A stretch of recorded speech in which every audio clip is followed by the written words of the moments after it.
sunt Dori Gaming și bine m-am regăsit la un nou episod. Astăzi vom face Amnan, da. Hai să punem întrebarea. Perfect. Da, primul episod. N-am avut. Ăla a fost, da, n-am avut un accident live. Da. N-am dat bani vreodată la un cerșetor. Hai mă, sunt copil mic. Cum vrei să dau? Am călătorit.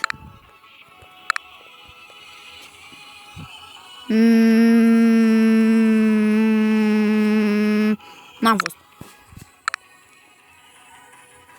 Nu am făcut false la telefon. N-am apărut la televizor.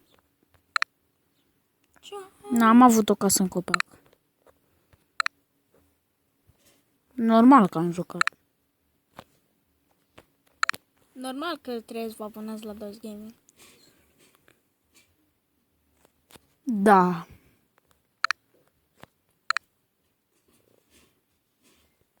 Niciodată. N-am jucat.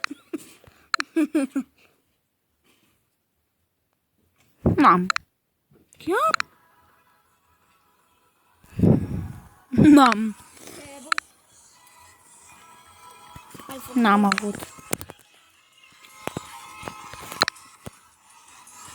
N-am avut.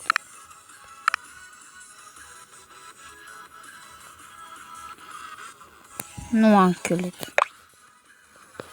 Acum o să mă descrie. Wow, pare o persoană foarte cu minte și timidă. Se pare că tu te ții de nebunie. Ok. Hai să mai încercăm o dată. Hai să mințim la toate.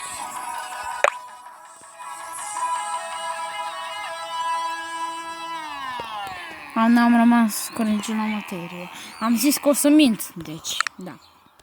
Gândiți-vă că toate răspunsurile sunt false. Am mers.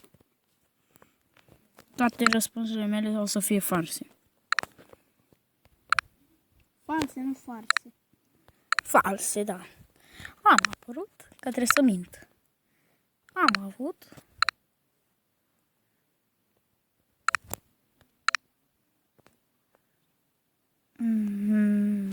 Da. Da, am participat. Da. Unde? Da, am mâncat ceva de pe jos. Da, am fost la circ. La cerc. Da, am adormit un timp. Stai că asta a fost adevărat. Ce am făcut? Am văzut o fantomă. N-am făcut farse de 1 aprilie. N-am rău de înălțime.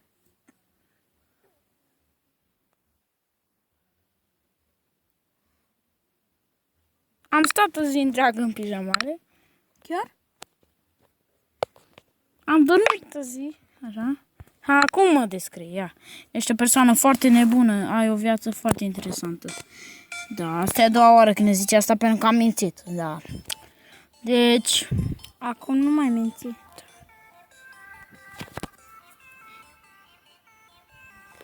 da, sper că v-a plăcut acest episod și...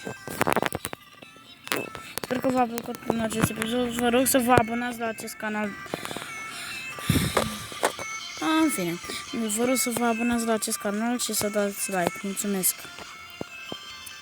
La revedere!